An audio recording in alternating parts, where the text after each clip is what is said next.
बहुत साल पहले की बात है। एक आलसी लेकिन भोला भाला युवक था।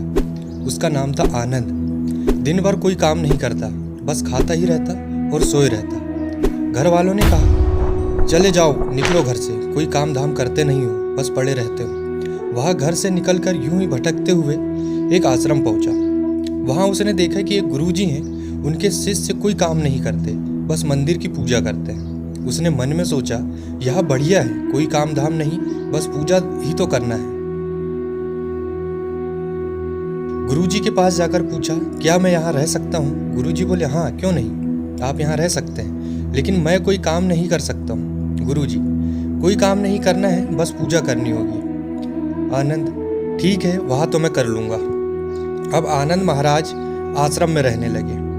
ना कोई काम ना कोई धाम, बस सारा दिन खाते रहो और प्रभु भक्ति में भजन गाते रहो। महीना भर हो गया।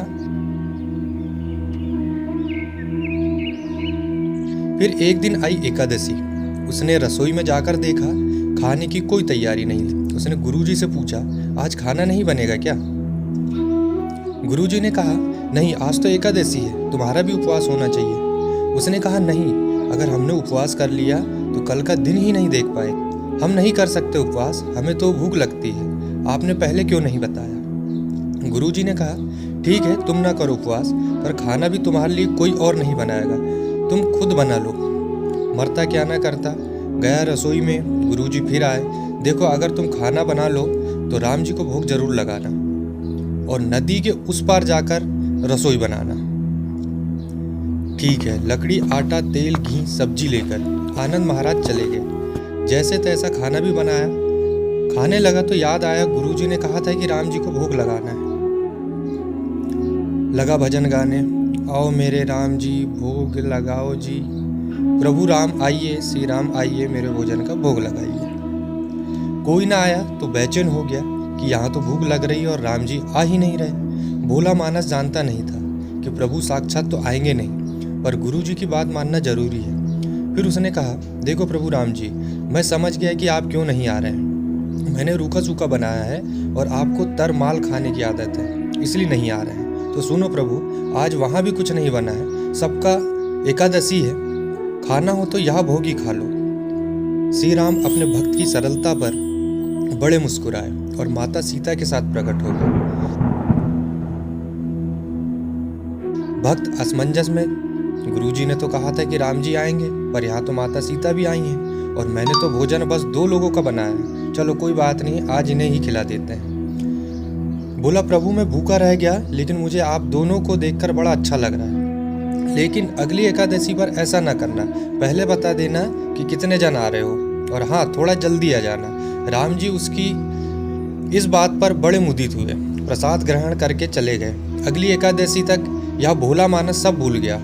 उसे लगा प्रभु ऐसे ही आते होंगे और प्रसाद ग्रहण करते होंगे। फिर एकादशी आई। गुरुजी से कहा, मैं चला अपना खाना बनाने, पर गुरुजी, थोड़ा ज़्यादा अनाज लगेगा, वहाँ 2 लोग आते हैं। गुरुजी मुस्कुराए, भूख के मारे बावला है, ठीक है, ले जा और अनाज ले जा। अब की बार उसने 3 लोगों का खाना बनाया। फिर गुहार लगाई, प्रभु राम आइए, सीता राम आइए, मेरे भोजन का भोग लगाइए।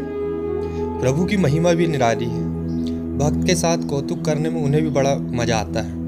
इस बार वे अपने भाई लक्ष्मण, भरत, शत्रुघ्न और हनुमान जी को भी लेकर आ गए। भक्त को चक्कर आ गए, यह क्या हुआ, एक का भोजन बनाया था तो दो आए थे, आज 2 का ज़्यादा बनाया हूँ तो पूरा खानदान आ गया है, लगता आज भी भूखा ही रहना पड़ेगा। सबको भोजन लगाया और बैठे बैठे देखता रहा। अनजाने ही उसकी भी एकादशी हो गई। फिर अगली एकादशी आने से पहले गुरुजी से कहा, गुरुजी, ये आपके प्रभु राम जी अकेले क्यों नहीं आते? हर बार कितने सारे लोग ले आते हैं, इस बार अनाज ज़्यादा देना। गुरुजी को लगा, कहीं यह अनाज बेचता तो नहीं है, देखना पड़ेगा जाकर।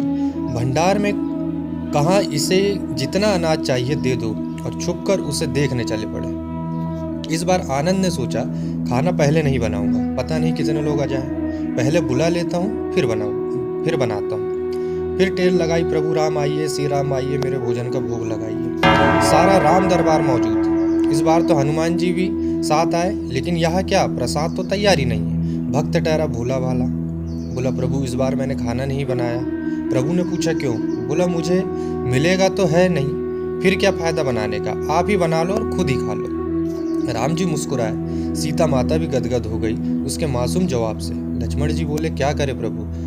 प्रभु बोले, भक्त की इच्छा है, पूरी तो करनी पड़ेगी, चलो लग जाओ काम से। लक्ष्मण जी ने लकड़ी उठाई, माता सीता आटा सानने लगी। भक्त एक तरफ बैठकर देखता रहा। माता सीता रसोई बना रही थी तो कई ऋषि मुनि यक्ष गंधर्व प्रसाद लेने आने लगे। इधर गुरुजी ने देखा खाना तो बना नहीं, भक्त एक कोने में बैठे हैं। पूछा, बेटा क्या बात है, खाना क्यों नहीं बनाया? बोला, अच्छा किया गुरुजी आप आ गए, देखिए कितने लोग आते हैं प्रभु के साथ। गुरुजी बोले, मुझे तो कुछ नहीं दिख रहा तुम्हारे और अनाज के सिवा।